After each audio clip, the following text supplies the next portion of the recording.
Hi friends, welcome to my channel. ಎಲ್ಲರೂ ಹೇಗಿದ್ದೀರಾ? ನಾನು ಕೂಡ ತುಂಬ ಚೆನ್ನಾಗಿದ್ದೀನಿ. ಏನಪ್ಪ ಇದು ಅಂತ ಯೋಚನೆ ಮಾಡ್ತಿದ್ದೀರಾ? ಇದು ನಾನು ನನ್ನ ಚೈಲ್ಡ್ಹುಡ್ಡಲ್ಲಿ ಕ್ಲಾಸ್ ರೂಮ್ಸಲ್ಲಿ ತೀಟೆ ಮಾಡೋದಕ್ಕೆ, ತರಲೆ ಮಾಡೋದಕ್ಕೆ ಯೂಸ್ ಮಾಡ್ತಾ ಇದ್ವಿ. ಪಟಾಕಿ, ಬಾಂಬ್ ಈ ಥರ ಎಲ್ಲ ನಾವು ಹೇಳ್ತೀವಿ. ಅನ್ಕೋತಾ ಇರ್ಬೋದು ಯಾಕೆ ಇದನ್ನು ಮೊದಲೇ ತೋರಿಸ್ತಾ ಇದ್ದೀನಿ ಅಂತ ಅಂದ್ಬಿಟ್ಟು. ಇವತ್ತಿನ ಈ ವಿಡಿಯೋದಲ್ಲಿ ಏನಪ್ಪ ವಿಶೇಷತೆ ಅಂದರೆ, ಈ ವಿಡಿಯೋ ವಿಶೇಷತೆ ಏನಪ್ಪ ಅಂತಂದರೆ, ನಾನು 90s kids art and craft ಆಗಿರ್ಬೋದು, ಗೇಮ್ಸು, ಮೆಮೊರೀಸ್ನೆಲ್ಲ ನಾನು ರೀಕ್ರಿಯೇಟ್ ಮಾಡಬೇಕು ಮತ್ತು ನನ್ನ ಮೆಮೊರೀಸ್ನ ನಿಮ್ಮ ಜೊತೆ ಶೇರ್ ಮಾಡಬೇಕು ಅಂತ ನನಗೆ ತುಂಬ ದಿನದಿಂದ ಅನಿಸ್ತಾ ಇತ್ತು. ಸೊ ಅದರಿಂದ ಈ ವಿಡಿಯೋದಲ್ಲಿ ಎಷ್ಟಾಗುತ್ತೋ ಅಷ್ಟು ನಾನು 90s ಆರ್ಟ್ ಆ್ಯಂಡ್ ಕ್ರಾಫ್ಟನ್ನ ನಿಮ್ಮ ಜೊತೆ ಶೇರ್ ಮಾಡ್ತೀನಿ. ಇದು ನನ್ನದು ಪಾರ್ಟ್ 1 ಅಂತಲೇ ನೀವು ಅಂದ್ಕೋಬೋದು. ಯಾಕಂದರೆ ಇದೊಂದರಲ್ಲೇ ಫುಲ್ ಕವರ್ ಮಾಡೋಕ್ಕಾಗಲ್ಲ. ಯಾಕಂದರೆ ತುಂಬ ರೀತಿ ನಾವು ಆರ್ಟ್ ಆ್ಯಂಡ್ ಕ್ರಾಫ್ಟ್ ಮಾಡಿರ್ತೀವಿ, ಗೇಮ್ಸ್ ಆಡಿರ್ತೀವಿ. ಅದರಲ್ಲಿ ಹೇಳೋಕ್ಕೆ ಆಗಲ್ಲ. ಮೆಮೊರೀಸನ್ನು ನೆನಪು ಮಾಡ್ಕೊಳ್ಳೋದು ಮತ್ತು ಶೇರ್ ಮಾಡೋದು ಇದೆಯಲ್ಲ, ಅದು ಒಂದು ದಿನದಲ್ಲಿ ಒಂದು ವಿಡಿಯೋದಲ್ಲಿ ಕವರ್ ಮಾಡೋಕ್ಕೆ ಸಾಧ್ಯನೇ ಇಲ್ಲ. ಆದ್ದರಿಂದ ಇದೊಂದು ಪಾರ್ಟ್ 1 ಅಂತಲೇ ನೀವು ತಿಳ್ಕೊಂಡು ಬನ್ನಿ. ಏನೇನು ಕ್ರಾಫ್ಟ್ ನಾನು ಮಾಡ್ತಾ ಇದ್ದೆ ಮೊದಲೆಲ್ಲ ಅನ್ನೋದನ್ನು ಏನಪ್ಪ ಅಂತಂದರೆ, ಫಸ್ಟ್ ಇದರಿಂದನೇ ಸ್ಟಾರ್ಟ್ ಮಾಡ್ತೀನಿ. ಸೊ ಇದನ್ನು ಹೇಳಿದ್ನಲ್ವ, ಬಾಂಬು ಅಥವಾ ಪಟಾಕಿ ಈ ಥರ ಎಲ್ಲ ಕರಿತಾ ಇದ್ವಿ. ಸಡನ್ನಾಗಿ ಯಾರನ್ನಾರು ಹೆದರಿಸ್ಬೇಕು ಅಂದರೆ ಇದನ್ನು ನಾವು ತುಂಬ ಯೂಸ್ ಮಾಡ್ತಾ ಇದ್ವಿ. ಸೊ ಇದು ಮಾಡೋದು ಕೂಡ ತುಂಬ ಈಸಿ. ಯಾವ ರೀತಿ ಮಾಡಬೇಕು, ಅಕಸ್ಮಾತ್ ನೀವು ಮಾಡಬೇಕು ಅಂತಂದರೆ ಇದು ನೆಕ್ಸ್ಟ್ ವಿಡಿಯೋದಲ್ಲಿ ನಾನು ಯಾವ ರೀತಿ ಮಾಡೋದು ಅನ್ನೋದನ್ನು ನಾನು ವಿಡಿಯೋ ಅಪ್ಲೋಡ್ ಮಾಡ್ತೀನಿ, ನೀವು ಅಲ್ಲಿ ನೋಡ್ಕೋಬೋದು. ಇನ್ನು ನೆಕ್ಸ್ಟ್ ಬಂದು, ಫಸ್ಟ್ ಯಾರೇ ಕೇಳಿದ್ರು, ಯಾವುದೇ ಏಜ್ ಗ್ರೂಪ್ ಆಗಿರ್ಬೋದು, 80s ಆಗಿರ್ಬೋದು, 90s ಆಗಿರ್ಬೋದು, ಈಗಿರೋ ಮಕ್ಕಳಿಗೂ ಕೂಡ ಗೊತ್ತಿರೋಂಥ, ಎಲ್ಲರಿಗೂ ಎಲ್ಲ ಏಜ್ ಗ್ರೂಪ್ಗಳಿಗೂ ಗೊತ್ತಿರೋಂಥ ಒಂದೇ ಒಂದು ಕ್ರಾಫ್ಟ್ ಅಂದರೆ ಅದು ಬೋಟು, ಪೇಪರ್ ಬೋಟ್. ಅದು ಎಲ್ರಿಗೂ ಗೊತ್ತಿರುತ್ತೆ. ಇದನ್ನು ಏನಕ್ಕಪ್ಪ ತೋರಿಸಿದೆ ಅಂದರೆ, ಅದೊಂದು ಮೆಮೊರೀಸ್ ಇದೆ ಅನ್ನೋ ಕಾರಣಕ್ಕೆ ತೋರಿಸ್ತಾ ಇದ್ದೀನಿ ಅಷ್ಟೇ. ಸೊ ಇದನ್ನೇನೋ ಮಾಡೋದೇನೋ ಮಾಡಿಬಿಡ್ತಿದ್ವಿ, ಆದರೆ ಮಳೆಲಂತೂ ಹೊರಗಡೆ ಬಿಡೋಕ್ಕಾಗ್ತಿರ್ಲಿಲ್ಲ. ಮೊದಲೇ ಪೇಪರಿಂದು ನೆಂದೋಗ್ಬಿಡ್ತಿತ್ತು, ಇಲ್ಲ ಅರ್ಧೋಗ್ಬಿಡ್ತಿತ್ತು. ಸೊ ಮಳೆ ಬಂದು ನಿಂತ ಮೇಲೆ ಮನೆ ಹೊರಗಡೆ ಟಬ್ಬು ಅದು ಇದು ಇಟ್ಟಿರ್ತಿದ್ವಿ, ನೀರು ತುಂಬ್ಕೊಂಡ್ಲಿ ಅಂತ ಅಂದ್ಬಿಟ್ಟು. ಅದರಲ್ಲಂತೂ ಈ ಥರ ಬಿಟ್ಟಾಗ ಅದು ಓಡಾಡಿದಾಗ ಆ ಖುಷಿನೇ ಬೇರೆ ಇರ್ತಿತ್ತು ನಮಗೆ. ಸೊ ಒಂದೊಂದು ಈಗೇನೋ ಕಲರ್ ಮಾಡಿದ್ದೀವಿ, ಆಗ ಬರೀ ವೈಟ್ ಶೀಟು, ಈ ಎಕ್ಸಸೈಸಲ್ಲಿ ಅರಿಯೋದು ಮಾಡೋದು, ಅದೇ ಒಂಥರ ತುಂಬ ಖುಷಿಯಾಗಿರ್ತಿತ್ತು ನಮಗೆ. ಸೊ ನೀವು ಅದೇ ಥರ ಎಂಜಾಯ್ ಮಾಡಿರ್ತಾರಂತ ನಾನು ಅಂದ್ಕೊಂಡಿದ್ದೀನಿ. ಇನ್ನು ನೆಕ್ಸ್ಟ್ ಪೇಪರ್ ಬೋಟ್ ಆದಮೇಲೆ ನೆಕ್ಸ್ಟ್ ಮಾಡ್ತಾ ಇದ್ದಿದ್ದೆ ಇದು. ಸೊ ಇದನ್ನು ನಾವು ಏನಂತಿದ್ವಿಪ್ಪ ಅಂತಂದರೆ, ಅರ್ಶಿನ ಕುಂಕುಮದ ಬಟ್ಲು ಅಂತ ಅಂತಿದ್ವಿ. ಇದನ್ನು 3-4 ಥರ ಎಲ್ಲ ನಾವು ಆಟ ಆಡ್ತಿದ್ವಿ. ಸೊ ಯಾಕೆ ಅರ್ಶಿನ ಕುಂಕುಮದ್ದು ಅಂತಂದರೆ, 4 ಇರ್ತಿತ್ತಲ್ವ ಅರ್ಶಿನ ಕುಂಕುಮ ಈ ಥರ ಅಂದ್ಕೊತಿದ್ವಿ. ಅಷ್ಟಲ್ದಲೇ ಈ ಸಾಂಬಾರು ಸರ್ವ್ ಮಾಡ್ತೀವಲ್ವ ಅಡುಗೆ, ಆ ಥರ ಕೂಡ ನಾವು ಇದನ್ನು ಆಟ ಆಡಿದ್ದೀವಿ. ತುಂಬ ಚೆನ್ನಾಗಿರ್ತಿತ್ತು ಮೆಮೊರೀಸು ಅವಾಗೆಲ್ಲ. ಅದನ್ನು ನೆನೆಸ್ಕೊಂಡು ಫೀಲ್ ಆದಾಗೆ ಅದ್ರ ವ್ಯಾಲ್ಯೂ ಏನು ಅಂತ ನಮ್ಗೆ ಗೊತ್ತಾಗುತ್ತೆ ಈಗಿರೋ ಸ್ಟ್ರೆಸ್ಸಲ್ಲಿ. ಯಾಕಂದರೆ ಮೊದಲಿನ ಆ ಜೀವನ ಕೂಡ ಬರಲ್ಲ, ಮತ್ತು ಆ ಟೈಮ್ ಕೂಡ ನಮಗೆ ಸಿಗಲ್ಲ. ಇದೆಲ್ಲ ನೆನಪಿಗೆ ಮಾತ್ರ ಅಂತಲೇ ನಾವು ಅಂದ್ಕೊಂಡಿದ್ದೀವಿ. ಬಟ್ ಸಾಧ್ಯ ಆದರೆ ನೀವು ಕೂಡ ಈಗ 80s 90s ಅಂತಂದ್ರೇ ಆಲ್ಮೋಸ್ಟ್ ಒಂದು 30+ ಆಗಿರ್ತೀರ.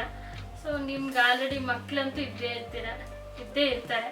ಅವ್ರ ಹತ್ರ ಕೂಡ ನೀವು ಇದನ್ನು ರೀಕ್ರಿಯೇಟ್ ಮಾಡಿ ಅವ್ರ ಜೊತೆ ಆಟ ಆಡೋದ್ರಿಂದ ನಿಮ್ಮ ಮೆಮೊರೀಸ್ಗೆ ಎಕ್ಸ್ಟ್ರಾ ಮೆಮೊರಿ ಆ್ಯಡ್ ಆಗುತ್ತೆ. ಅದು ಇನ್ನೂ ಸ್ವೀಟ್ ಮೆಮೊರಿಯಾಗಿ ಕ್ರಿಯೇಟ್ ಆಗುತ್ತೆ. ಸೊ ಆದಷ್ಟು ಟ್ರೈ ಮಾಡಿ ಅಂತ ನಾನು ನನ್ನ ಕಡೆಯಿಂದ ಒಂದು ರಿಕ್ವೆಸ್ಟ್ ಮಾಡ್ಕೊತೀನಿ. ಅಷ್ಟೇ ಅಲ್ಲದೆ ಇದನ್ನು ಫಾರ್ಚೂನ್ ಟೆಲ್ಲರ್ ಅಥವಾ ಭವಿಷ್ಯ ಹೇಳೋದು, ಈ ಕಣಿ ಹೇಳೋರು ಅಂತೆಲ್ಲ ಹೇಳ್ತಾರಲ್ಲ, ಆ ಥರ ಕೂಡ ನಾವು ಇದನ್ನು ಯೂಸ್ ಮಾಡ್ತಿದ್ವಿ. ಇದನ್ನು ಹಾಕೊಂಡ್ಬಿಟ್ಟು ಆಟ ಆಡೋವಾಗೆಲ್ಲ ನಾನು ನಿನ್ನ ಕತೆ ಹೇಳ್ತೀನಿ, ಭವಿಷ್ಯ ಹೇಳ್ತೀನಿ ಅಂತೆಲ್ಲ ತುಂಬ ಚೆನ್ನಾಗಿರ್ತಾ ಇತ್ತು. ಸೊ ನೀವು ಯಾವ ಥರ ಯೂಸ್ ಮಾಡಿದ್ದೀರಾ, ಇದನ್ನು ಯಾವ ಥರ ಆಟ ಆಡಿದ್ದೀರಾ ಅನ್ನೋದನ್ನು ಕೂಡ ನನಗೆ ತಿಳಿಸಿ. ನನಗೂ ಕೂಡ ಗೊತ್ತಾಗುತ್ತೆ ನೀವು ಯಾವ ರೀತಿ ಫೀಲ್ ಮಾಡ್ತಿದ್ರಿ ಅಂತ ಅಂದ್ಬಿಟ್ಟು.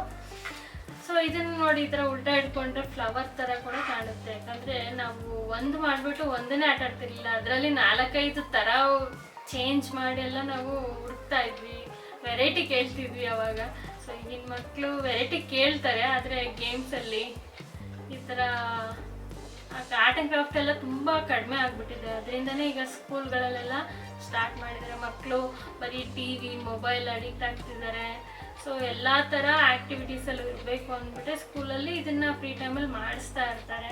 ತುಂಬ ಇಂಪಾರ್ಟೆನ್ಸ್ ಕೊಡ್ತಾರೆ ಅದಕ್ಕೆಲ್ಲ. ನಿಮಗೂ ಗೊತ್ತಿರುತ್ತೆ, ಮಕ್ಕಳಿಗೆಲ್ಲ ಪ್ರಾಜೆಕ್ಟ್ ಅಂತೆ ಅದು ಇದೆಲ್ಲ ಯಾಕೆ ಕೊಡ್ತಾರೆ ಅಂದರೆ, ಈ ಥರ ಅಟ್ಲೀಸ್ಟ್ ಅವ್ರಿಗೆ ಈ ಥರ ಕ್ರಿಯೇಟಿವ್ ಆಗಿ ಥಿಂಕ್ ಮಾಡಲಿ ಅನ್ನೋ ಕಾರಣಕ್ಕೆ ಕೊಡ್ತಿರ್ತಾರೆ.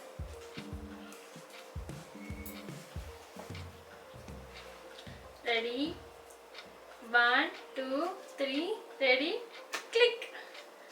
ಎಲ್ಲಾರ್ದು ಫೋಟೋ ಬಂದಿದೆ, ನಿಮ್ಮ ಮನೆ ಅಡ್ರೆಸ್ ಕಳಿಸ್ಬಿಡಿ, ಎಲ್ಲರಿಗೂ ಪೋಸ್ಟ್ ಮಾಡ್ತೀನಿ. ಸೊ ಇದು ಆಲ್ರೆಡಿ ಎಲ್ಲರಿಗೂ ಗೊತ್ತಾಗಿರುತ್ತೆ ಏನು ಅಂತ ಅಂದ್ಬಿಟ್ಟು. ಸೊ ತುಂಬ ಎಕ್ಸ್ಪೆನ್ಸಿವ್ ಆಗಿರೋ ಕ್ಯಾಮ್ರಾ, ನೀವು ಯಾರು ಎಲ್ಲೂ ತೊಗೊಳಕ್ಕಾಗಲ್ಲ, ನೀವೇ ಮನೇಲಿ ನೀವು ಮಾಡ್ಕೋಬೇಕು. ಸೊ ಇದ್ರದಂತೂ ಮೆಮೊರೀಸು ಹೇಳೋಕ್ಕೆ ಆಗಲ್ಲ, ಯಾಕಂದರೆ ಹೋಗಿ ಸ್ಟುಡಿಯೋದಲ್ಲಿ ಹೋಗಿ ಫೋಟೋ ತೆಗೆಸ್ಕೊಂಡಿದ್ದೀವಿ ಎಲ್ಲ ಗೊತ್ತಿಲ್ಲ. ನಮ್ಮ ಚೈಲ್ಡ್ಹುಡ್ಡಲ್ಲಿ ಇದರಲ್ಲಂತೂ 1000 ಫೋಟೋಸ್ ಅಂತೂ ನಾವು ಕ್ಲಿಕ್ ಮಾಡಿರ್ತೀವಿ, ಬಟ್ ನೋಡೋದಕ್ಕೆ ಸಿಗಲ್ಲ ಅಷ್ಟೇ. ಬಟ್ ಅದೆಲ್ಲ ಸ್ಟೋರೇಜ್ ನಮ್ಮ ಮೈಂಡಲ್ಲಿ ಆಗಿರುತ್ತೆ. ಸೊ ನಿಮಗೂ ಅದೇ ರೀತಿ ಆಗಿರುತ್ತೆ ಅಂತ ನಾನು ಅಂದ್ಕೊಂಡಿದ್ದೀನಿ. ಸೊ ಇದನ್ನು ಅದಷ್ಟೇ ಅಲ್ಲದೆ ತುಂಬ ವೆರೈಟಿಯಾಗಿ ಕೂಡ ಯೂಸ್ ಮಾಡ್ತಾ ಇದ್ದೀನಿ. ಯಾವ ಥರಪ್ಪ ಅಂದರೆ ಈ ಥರ ಅಂದರೆ ಪ್ಯಾಂಟು, ಸೊ ಈ ಥರ ಆದರೆ ಇದು ಕಾಲರು, ಇದು ಶರ್ಟ್, 2 ಕೈ ಮೇಲೆ ಕೆಳಗೆ ಹಾಯ್ ಬಾಯ್ ಈ ಥರ ಎಲ್ಲ ಮಾಡ್ತಿದ್ವಿ. ಸೊ ಏನೋ ನಾವು ಅಂದರೆ ಒಂದರಲ್ಲೇ ಒಂದನ್ನು ಮಾತ್ರ ಹುಡುಕ್ತಾ ಇರಲಿಲ್ಲ, ಬೇರೆ ಬೇರೆ ಥರ ಎಲ್ಲ ಟ್ರೈ ಮಾಡ್ತಿದ್ವಿ. ಸೊ ನೀವು ಯಾವ ಥರ ಮಾಡಿದ್ದೀರ ಅನ್ನೋದನ್ನು ಕೂಡ ನನಗೆ ಶೇರ್ ಮಾಡಿ, ನನಗೆ ಕಮೆಂಟ್ ಮಾಡಿ ತಿಳಿಸಿ. ನಾನು ಕೂಡ ಅದನ್ನು ತಿಳ್ಕೊಂಡಾಗ ನಾನು ಈ ಥರನೂ ಥಿಂಕ್ ಮಾಡ್ಬೋದಿತ್ತಲ್ವ ಅಂತ ನನಗೂ ಕೂಡ ಅನ್ನಿಸ್ಬೋದು. ಸೊ ಈ ಎಲ್ಲ ಒಂದೊಂದು ಮೆಮೊರಿ ಕೂಡ ಒಂದೊಂದು ಸ್ಟೋರಿ ಹೇಳುತ್ತೆ. ಅದೇ ರೀತಿ ಕ್ಯಾಮ್ರಾ ಅಂತಂದ್ರೆ ಅದೇ ರೀತಿ ಅಂದಮೇಲೆ ಗೊತ್ತಿರಬೇಕಲ್ವ, ಕ್ಯಾಮ್ರಾ ಅಂದಮೇಲೆ ಫೋಟೋ ಬರುತ್ತೆ, ಫೋಟೋ ತುಂಬ ಚೆನ್ನಾಗಿರುತ್ತೆ ಅಂತ. ಹಾಗೇನೆ ಇದರಲ್ಲೂ ಕೂಡ ಫೋಟೋಸ್ ಬರ್ತಿತ್ತು, ಆದರೆ ನಾವು ನಮ್ಮ ಕೈಯಲ್ಲಿ ಮಾತ್ರ ಬರ್ಕೊಡ್ತಾ ಇದ್ದಿದ್ದು. ಅದನ್ನು ನೋಡೋ ಅಂಥವ್ರು ಮಾತ್ರ ತುಂಬ ಹೊಟ್ಟೆ ಹೊರ್ಕೊಂಡ್ಬಿಡ್ತಿದ್ರು, ಯಾಕಂದರೆ ಅಷ್ಟು ಚೆನ್ನಾಗಿದ್ದೀವ ಅಂತ. ಅಷ್ಟು ಟ್ಯಾಲೆಂಟೆಡ್ ಆಗಿರ್ತಿತ್ತು ನಮ್ಮ ಆರ್ಟು, ಡ್ರಾಯಿಂಗ್ ಎಲ್ಲ. ಅಂದರೆ ವೈಟ್ ಆ್ಯಂಡ್ ಬ್ಲ್ಯಾಕ್ ಅಷ್ಟೇ ಬರ್ತಾ ಇದ್ದಿದ್ದು. ಶೀಟ್ ಮೇಲೆ ಬರೆದ್ಬಿಟ್ಟು ಒಂದು ಶೀಟಲ್ಲೇ ಕೊಡ್ತಿದ್ವಿ, ತಗೊಂಡಿದ್ದು ಫೋಟೋ ತೆಗ್ದಿದ್ದೀನಿ ಅಂತ. ಅದು ನೋಡ್ಕೊಳ್ಳೋರಂತೂ ಅವ್ರಿಗೆ ಚಾನ್ಸ್ ಸಿಕ್ಕಿದಾಗ ನಮ್ಮನ್ನು ಯಾವ ರೀತಿ ಆಡ್ಕೊಳ್ಳೋದು ಅಂತ ಕಾಯ್ತಾ ಇರ್ತಿದ್ರು. ಅಷ್ಟು ಕೆಟ್ಟದಾಗಿ ಬಿಡ್ತೀನಿ ನೋಡಿ, ಈ ಥರ ಇದೆಯಾ ಅಂತ ಅಂದ್ಬಿಟ್ಟೆಲ್ಲ ತುಂಬ ಗೋಳು ಇಕ್ಕೊಂಡು ತುಂಬ ಚೆನ್ನಾಗಿ. ನೆಕ್ಸ್ಟ್ ಇದು ಏನಪ್ಪ ಅಂತಂದರೆ ನಿಮಗೂ ಕೂಡ ಗೊತ್ತಿರ್ಬೋದು. ಸೊ ಕೈಯಲ್ಲಿ ಈ ರೀತಿ ಇಟ್ಕೊಂಡು ಕಾಗೆ ಥರ ಕಾ ಅಂತ ಅಂದ್ಬಿಟ್ಟು ತುಂಬ ಆಟ ಆಡ್ತಿದ್ವಿ. ಅದರಲ್ಲೂ 2 ಮಾಡ್ಕೊಂಡು 2 ಕೈಯಲ್ಲಿ ಇಟ್ಕೊಂಡು ಈ ಒಂಥರ ಕತೆ ಹೇಳೋ ಥರ ಆಗಿರ್ಬೋದು, ಎಲ್ಲ ತುಂಬ ಚೆನ್ನಾಗಿರ್ತಿತ್ತು. ಇದನ್ನು ನೀವು ಕೂಡ ಟ್ರೈ ಮಾಡಿದ್ದೀರಾ ಅಲ್ವಾ ಅಂತ ನನಗೆ ತಿಳಿಸಿ, ಆಯಿತಾ? ಕ್ವಾಕ್ ಕ್ವಾಕ್ ಕ್ವಾಕ್ ಕ್ವಾಕ್ ಕಾ. ನೆಕ್ಸ್ಟು ಟೋಪಿ. ಯಾರ್ಯಾರು ಟೋಪಿ ಹಾಕಿದ್ರೋ ಗೊತ್ತಿಲ್ಲ. ಸೊ ನಾವಂತೂ ಆಟ ಆಡ್ಬೇಕಾದ್ರೆ ಈ ಥರ ಟೋಪಿ ಮಾಡಿ ಅಂತೂ ತುಂಬ ಜನಕ್ಕೆ ಟೋಪಿ ಹಾಕಿದ್ದೀವಿ ಸ್ಕೂಲಲ್ಲಿ, ತಪ್ಪು ತಿಳ್ಕೊಂಬೇಡಿ ಆಮೇಲೆ. ಸೊ ಮತ್ತು ಇನ್ನೊಂದು ಇದನ್ನ ಯಾವಾಗ ಜಾಸ್ತಿ ಮಾಡಿಸ್ತಿದ್ರು ಅಂದರೆ ಈ ಲೀಸರ್ ಪೀಡ್ ಇದ್ದಾಗ ಹೊರಗಡೆ ಗ್ರೌಂಡಲ್ಲಿ ರೌಂಡು ಕುಂಡಿಸ್ಬಿಟ್ಟು ಈ ಟೋಪಿ ಬೇಕಾ ಟೋಪಿ ಅಂತೆಲ್ಲ ಆಟ ಆಡ್ಸೋರು. ಅದಕ್ಕೆ ಯಾರ ಹತ್ರ ಟೋಪಿ ಇರ್ತಿರ್ಲಿಲ್ಲ ಅಂದ್ಬಿಟ್ಟು ಈ ಥರ ಪೇಪರ್ ಟೋಪಿ ಮಾಡಿಬಿಟ್ಟು ಇದಕ್ಕೆ ಚಿನ್ನದ ಟೋಪಿ, ಬೆಳ್ಳಿಯ ಟೋಪಿ ಈ ಥರ ಆಟ ಆಡಿಸ್ತಿದ್ರು. ಇದೆಲ್ಲ ನೆನೆಸ್ಕೊಂಡ್ರೆ ತುಂಬ ಅಂದರೆ ತುಂಬ ಖುಷಿ ಆಗುತ್ತೆ. ಅಷ್ಟೇ ಅಲ್ಲದಲ್ಲೇ ಇದನ್ನು ಯಾರ್ದಾರು ಬರ್ಡೇ ಇದ್ದರೆ, ಸೊ ಸ್ಕೂಲಲ್ಲಿ ಸೆಲೆಬ್ರೇಟ್ ಮಾಡ್ತಿದ್ರೆ ಆವಾಗ ಕೂಡ ಇದನ್ನು ಮಾಡಿ ಇದ್ರ ಮೇಲೆ ಹ್ಯಾಪಿ ಬರ್ಡೇ ಈ ಥರ ಎಲ್ಲ ಬರೆದು ಎಲ್ಲರೂ ಹಾಕ್ಕೊಂಡು ಕೂಡ ನಾವು ಸೆಲೆಬ್ರೇಷನ್ ಮಾಡಿದ್ದೀವಿ. ಸೊ ಇದನ್ನು ಯಾವ ರೀತಿ ಮಾಡೋದು ಅನ್ನೋದು ಕೂಡ ನಾನು ನೆಕ್ಸ್ಟ್ ವಿಡಿಯೋದಲ್ಲಿ ಅಪ್ಲೋಡ್ ಮಾಡ್ತೀನಿ. ಇದು ತುಂಬ ಚಿಕ್ಕ ಸೈಜಲ್ಲಿ ಮಾಡಿದ್ದೀನಿ. ಸೊ ಇದನ್ನು ನಾವು ನಮ್ಮ ತಲೆಗೆ ಹಾಕೊಳ್ಳೋಷ್ಟು ದೊಡ್ಡ ಸೈಜಲ್ಲಿ ಕೂಡ ಮಾಡ್ಬೋದು. ಜಸ್ಟ್ ಇದು A4 ಸೈಜಲ್ಲಿ ಇಷ್ಟೇ ಆಗೋದು. ಸ್ವಲ್ಪ ದೊಡ್ಡದು ಬೇಕು ಅಂದರೆ ನಾವು ದೊಡ್ಡ ಶೀಟ್ ತೊಗೊಂಡು ಮಾಡಿದಾಗ 2 3 4 ಶೀಟನ್ನು ಜಾಯಿಂಟ್ ಮಾಡಿದಾಗ ತುಂಬ ದೊಡ್ಡ ಸೈಜಲ್ಲಿ ಸಿಗುತ್ತೆ. ಸೊ ಅದನ್ನು ಕೂಡ ಸಾಧ್ಯ ಆದರೆ ಮಾಡಿ ತೋರಿಸ್ತೀನಿ ನಿಮಗೆ, ಓಕೆನಾ? ನೆಕ್ಸ್ಟು ಈ ಜೆಟ್ ಪ್ಲೇನಲ್ಲಿ, ಏರೋಪ್ಲೇನಲ್ಲಿ, ರಾಕೆಟಲ್ಲಿ ಯಾರ್ಯಾರು ಹಾರಾಡಿಲ್ಲ ಅಂದರೂ ಕೂಡ ಆರಿಸಿರೋದು ಮಾತ್ರ ಎಲ್ಲರೂ ಆರಿಸಿರ್ತೀರ. ನನಗದಂತೂ ಕನ್ಫರ್ಮ್ ಆಗಿ ಗೊತ್ತಿರುತ್ತೆ. ಯಾಕಂದರೆ ಈ ಸ್ಕೂಲಲ್ಲಿ ಟೀಚರ್ ಆ ಕಡೆ ತಿರ್ಕೊಂಡು ಪಾಠ ಮಾಡ್ತಿದ್ದಾಗ ಹಿಂದೆ ಬೆಂಚಿಂದ ಲಾಸ್ಟ್ ಬೆಂಚಿಂದ ಬರ್ತಾ ಇದ್ದಿದ್ದಂಥ ಆಟ ಸಾಮಾನುಗಳು ಅಂತಂದರೆ, ಕ್ರಾಫ್ಟ್ ಅಂತಂದರೆ ಬರೀ ರಾಕೆಟ್ಸೇ ಜಾಸ್ತಿ ಬರ್ತಾ ಇದ್ದಿದ್ದು. ಇಲ್ಲಾಂದರೆ ಏನಾದ್ರು ಬರೆದುಬಿಟ್ಟು ಅದನ್ನೆಲ್ಲ ಹಿಂಗೆ ಮುದ್ದೆ ಮಾಡಿ ಟೀಚರ್ ಅಥವಾ ಯಾರಾದರೂ ಮಕ್ಳುಗಳು ಅಲ್ಲಿ ಹೋಗಿ ನಿಂತ್ಕೊಂಡಾಗ ಅವ್ರ ಮೇಲೆ ಎಸಿತಾ ಇದ್ದಿದ್ದು ತುಂಬ ಅಂದರೆ ತುಂಬಾ ತೀಟೆ ಮಾಡ್ತಿದ್ವಿ ನಾವು. ಸೊ ಅದೆಲ್ಲ ನನಗೆ ಇವೆಲ್ಲ ನೋಡಿದಾಗ ನೆನಪಾಗುತ್ತೆ. ಇದೊಂದೇ ಅಲ್ಲದಲ್ಲೇ ಇನ್ನು ತುಂಬ ವೆರೈಟೀಸ್ ಇದೆ. ಒಂದು ನೋಡಿದ್ದು ಜೆಟ್ ಪ್ಲೇನ್ ಅಂತಾರೆ ಇದನ್ನು. ಸೊ ಇದು ತುಂಬ ಚಿಕ್ಕದಾಗಿರುತ್ತೆ, ತುಂಬ ಚಿಕ್ಕ ಪೇಪರಲ್ಲೂ ಮಾಡ್ಬೋದು. ಸೊ ಇದು ರಾಕೆಟು ಸ್ವಲ್ಪ ದೊಡ್ಡದಾಗಿರುತ್ತೆ, ಸ್ವಲ್ಪ ಉದ್ದನೂ ಇರುತ್ತೆ. ಸೊ ಈ ಥರ ಮೂವ್ ಮಾಡಿದ್ರೆ ಥ್ರೋ ಮಾಡಿದ್ರೆ ಅದು ಥ್ರೋ ಆಗುತ್ತೆ. ಇದು ಕೂಡ ಅಷ್ಟೇ ಜೆಟ್ ಪ್ಲೇನು. ಸೊ ಸೊ ಇಲ್ಲಿ ಸ್ವಲ್ಪ ಚಿಕ್ಕ ಜಾಗ ಇರೋದ್ರಿಂದ ಇಲ್ಲೇ ಬೀಳ್ತಾ ಇದೆ. ಅದು ಹೊರಗಡೆ ಸ್ವಲ್ಪ ಗಾಳಿ ಬರೋ ಕಡೆ ಹೋಗಿ ನಾವು ಥ್ರೋ ಮಾಡಿದ್ರೆ ತುಂಬ ದೂರ ಹೋಗುತ್ತೆ. ಸೊ ಇದು ಆಲ್ಮೋಸ್ಟ್ ಜಾಸ್ತಿ ಮಾಡ್ತಾ ಇದ್ದಿದ್ದು ಇದೇ ರಾಕೆಟ್ನ ನಾವು. ಸೊ ಇದು ಸ್ವಲ್ಪ ಹಿಡ್ಕೊಳ್ಳೋದಕ್ಕೆಲ್ಲ ಸ್ವಲ್ಪ ಸ್ಟ್ರೆಂತ್ ಚೆನ್ನಾಗಿರ್ತಾ ಇತ್ತು. ಸೊ ಇದು ಕೂಡ ಯಾರಿಗಾದ್ರೂ ಹೊಡಿಬೇಕು ಗುರಿ ಇಟ್ಟು ಅಂತಂದರೆ ಅಂಥವ್ರಿಗೆ ಮತ್ತೇನಾದರೂ ಸೀಕ್ರೆಟ್ ಮೆಸೇಜ್ ಕಳಿಸ್ಬೇಕು ಅಂತಂದರೆ ಅದ್ರ ಮೇಲೆ ಬರೆದ್ಬಿಟ್ಟು ನಾವು ಥ್ರೋ ಮಾಡ್ತಾ ಇದ್ವಿ. ಸೊ ಅದರಲ್ಲೇ ತುಂಬ ಒಂದು 4-5 ಥರ ರಾಕೆಟ್ ಇದೆ. ಇದು ಕೂಡ ಒಂಥರ ಬರ್ಡ್ ಥರ, ಸೊ ಫ್ಲೈ ಆಗುತ್ತೆ, ಚೆನ್ನಾಗಿ ಕಾಣುತ್ತೆ. ಇವೆಲ್ಲ ಮಾಡ್ತಾ ಇದ್ರೆ ಮಕ್ಕಳ ಕೈಯಲ್ಲಿ ಮಾಡಿಸಿ ನಾವು ಆಟ ಆಡಿಸ್ತಾ ಇದ್ರೆ ಅವ್ರಿಗೂ ಕೂಡ ಒಂದು ಒಳ್ಳೆ ಮೆಮೊರಿ ಕ್ರಿಯೇಟ್ ಆಗುತ್ತೆ ಅಂತ ನಾನು ಅಂದ್ಕೊಂಡಿದ್ದೀನಿ. ಫ್ರೆಂಡ್ಸ್, ಇದೆಲ್ಲ ಏನು ಅಂತ ನೋಡ್ತಾ ಇರ್ತೀರಾ ಅನ್ಸುತ್ತೆ. ಇದು ಒಂದು ಮರ ಥರ ಕಾಣಿಸ್ತಾ ಇದೆಯಲ್ಲ ನನಗೆ ಗೊತ್ತಿಲ್ಲ. ಇಲ್ಲಿ ಒಂದು ಕೋತಿ ಇದೆ. ಆ ಕೋತಿ ಏನಾದ್ರು ನಿಮ್ಗೆ ಕಾಣಿಸ್ತಾ ಇಲ್ವ ಅಂತ ನನಗೆ ಹೇಳಿ ಆಯಿತಾ. ಅದು ಮರ ಹತ್ತುತ್ತಾ ಇದೆ. ಸೊ ಅದಕ್ಕೆ ನಾನು ಹೆಲ್ಪ್ ಮಾಡ್ತಾ ಇದ್ದೀನಿ. ಸೊ ಬಂತು ಕೋತಿ ಮರದಿಂದ ಕೆಳಗಡೆ ಬಿದ್ದೋಯ್ತು ಫ್ರೆಂಡ್ಸ್. ನೆಟ್ಟಿಗೆ ಹತ್ತಕ್ಕೆ ಬಂದಿಲ್ಲ ಅದಕ್ಕೆ. ಸೊ ಈ ಥರ ನಾವು ತುಂಬ ಅಂದರೆ ತುಂಬ ತರಲೆ ಮಾಡಿಕೊಂಡು ಆಟ ಆಡ್ತಾ ಇದ್ವಿ. ಸೊ ಕೋತಿನ ಇಷ್ಟು ಚಿಕ್ಕದಾಗಿ ನೋಡಿ ಈ ಥರ ಇದನ್ನ ನಾವು ಕೋತಿ ಅಂತ ಕಟ್ ಮಾಡಿ ಇದು ಏನಿಲ್ಲ, ಇದ್ರದ್ದು ಮುಂದೆ ಏನಿರುತ್ತೋ ಆ ಶೇಪ್ನ ಕಟ್ ಮಾಡಿ ಸ್ವಲ್ಪ ಚಿಕ್ಕದು ಮಾಡಿ ಈ ಥರ ಮೂವ್ ಮಾಡೋದ್ರಿಂದ ಸ್ವಲ್ಪ ಮ್ಯಾಜಿಕ್ ಥರ ಫೀಲ್ ಆಗೋದು. ಇದೆಲ್ಲ ಕ್ಯೂರಿಯಾಸಿಟಿ ಜಾಸ್ತಿ ಆಗ್ತಿತ್ತು. ಇದು ಹೆಂಗೆ ಬರುತ್ತೆ, ಇದು ಹೆಂಗೆ ಮೂವ್ ಆಗುತ್ತೆ.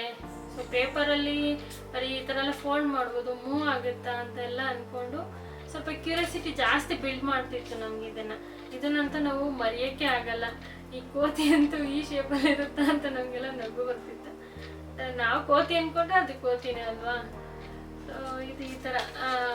ಇನ್ನು ನೆಕ್ಸ್ಟ್ ಹೇಳಬೇಕು ಅಂದರೆ ಹಂಸ ನೋಡಿರ್ತಾರೆ ನೀವೆಲ್ಲ. ಕೊಕ್ಕರೆ, ಹಂಸ ಇದೆಲ್ಲ ನೀರಲ್ಲಿ ಹಿಂಗೆ ನೀರು ಕುಡಿತಾ ಇರುತ್ತಲ್ವ. ಇದಂತೂ ತುಂಬ ಅಂದರೆ ತುಂಬ ಈಸಿ ಇರ್ತಿತ್ತು. ಸೊ ಇದನ್ನು ಮಾಡಿಬಿಟ್ಟು ಹಿಂದೆಗಡೆಯಿಂದ ಮುಂದೆ ಕೂತಿರೋ ತಲೆ ಹಿಂಗೆಲ್ಲ ನೀರು ಕುಡಿತಾ ಇದೆ ಅಂತ ಅಂದ್ಬಿಟ್ಟೆಲ್ಲ ಹಿಂಗೆ ಹೊಡಿತಾ ಇದ್ವಿ. ಚೆನ್ನಾಗಿತ್ತು. ಇದು ಕೂಡ ಅಷ್ಟೇ. ಸೊ ಬೇಗ ಮಾಡ್ಬೋದು. ಜಸ್ಟ್ ಇವೆಲ್ಲ ಕ್ರಾಫ್ಟ್ಸ್ ಅಷ್ಟೇ ನಾನು ಈ ವಿಡಿಯೋದಲ್ಲಿ ಮಾಡಿದ್ದೀನಿ. ನೆಕ್ಸ್ಟ್ ಬಂದು ಕ್ರಾಫ್ಟ್ ಇವೆಲ್ಲ ಮಾಡೋದೇ ಗೇಮ್ ಆಟ ಆಡೋಕ್ಕೋಸ್ಕರ, ನಮ್ಮ ಎಂಟರ್ಟೈನ್ಮೆಂಟಿಗೆ. ಸೊ ಇನ್ನು ಬೇರೆ ಬೇರೆ ಥರ 90s 80sಲ್ಲಿ ತುಂಬ ವೆರೈಟೀಸ್ ಆಫ್ ಗೇಮ್ಸ್ ಇದ್ದಾವೆ. ಅಂದರೆ ಹೇಳೋದು ತೆಂಗಿನ ಮರದಲ್ಲಿ ಅಥವಾ ತೆಂಗಿನ ಎಲೆಯಲ್ಲಿ ಮಾಡೋಂಥದ್ದಾಗಿರ್ಬೋದು. ಈ ಪಿ ಥರ ಎಲ್ಲ ಮಾಡ್ತಿದ್ವಿ. ಹೊಂಗೆ ಎಲೆ ತೊಗೊಂಡು ಪಿ ಅಂತ ಊದೋ ಥರ ವಾಚ್ ಮಾಡ್ಕೊತಾ ಇದ್ವಿ. ಸೊ ಅಷ್ಟೇ ಅಲ್ಲದೆ ಕ್ಯಾಟರ್ಪಿಲ್ಲರ್ ಯೂಸ್ ಮಾಡ್ತಾ ಇದ್ವಿ. ಮತ್ತು ಒಂಥರ ಗಿರ್ಗಿಟ್ಲೆ ಥರ ಹಿಂಗೆ ದಾರದಲ್ಲಿ ತಿರ್ಗಿಸೋ ಥರ. ಮತ್ತು ಹೇಳಬೇಕು ಅಂತಂದರೆ ದಾರದಲ್ಲಿ ಈ ಥರ ಎಲ್ಲ ಹಿಂಗೆ ಕೈಗೆ ಹಾಕ್ಕೊಂಡು ಸ್ಟಾರ್ ಥರ ಎಲ್ಲ ಮಾಡೋದು. ಈ ಥರ ಎಲ್ಲ ತುಂಬ ವೆರೈಟೀಸ್ ಆಟ ಆಡ್ತಿದ್ವಿ.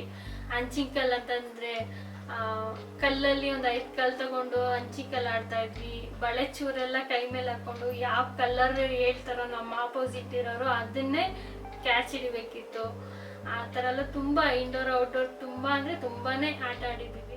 ಆ್ಯಕ್ಚುಲಿ ಫ್ರೆಂಡ್ಸ್ ಏನಂತ ಅಂದರೆ ಈ 90s 80s ಕಿಡ್ಸ್ ಎಲ್ಲ ಏನಿದ್ದಾರೆ, ಆ ಜನ್ರೇಷನ್ ಮಕ್ಕಳು ಏನಿದ್ದಾರೆ ಅವರೆಲ್ಲ ತುಂಬ ಪ್ರೌಡ್ ಫೀಲ್ ಮಾಡ್ತಾರೆ. ಯಾಕಂದರೆ ಅವರು 2 ರೀತಿ ಜನ್ರೇಷನ್ ಕೂಡ ನೋಡಿರ್ತಾರೆ. ಒಂದು ವೈಟ್ ಆ್ಯಂಡ್ ಬ್ಲ್ಯಾಕ್, ಒಂದು ಕಲರ್ಫುಲ್ ಲೈಫ್ ಕೂಡ ನೋಡಿರ್ತಾರೆ. ಯಾಕಂದರೆ ವೈಟ್ ಆ್ಯಂಡ್ ಬ್ಲ್ಯಾಕ್ ಅಂದಿದ ತಕ್ಷಣ ನೆನಪಾಗಿದೆ ವೈಟ್ ಆ್ಯಂಡ್ ಬ್ಲ್ಯಾಕ್ ಟಿ.ವಿ ಅಂತ.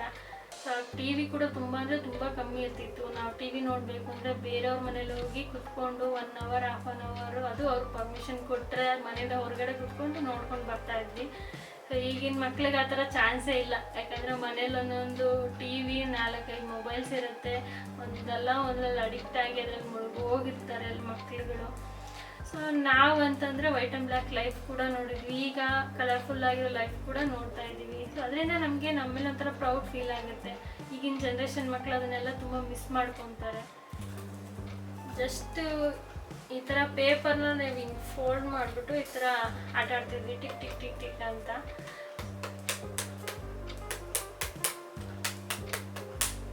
ನೋಡ್ಬೋದು ಇದು ಪೇಪರಲ್ಲಿ ಆಗಿರೋದ್ರಿಂದ ಸೌಂಡ್ ಕಮ್ಮಿ ಬರ್ತಿದೆ. ಇದು ಆ್ಯಕ್ಚುಲಿ ನಾವು ಮಾಡ್ತಾ ಇದ್ದಿದ್ದು ತೆಂಗಿನ ಗರಿಯಲ್ಲಿ ಒಂದು ಉದ್ದ ಗರಿ ತಗೊಂಡು ಅದನ್ನು ಫೋಲ್ಡ್ ಮಾಡಿ ಈ ಥರ ಮಾಡ್ತಿದ್ವಿ. ಅದರ ಸೌಂಡ್ ತುಂಬ ಚೆನ್ನಾಗಿ ಬರ್ತಾಯಿತ್ತು.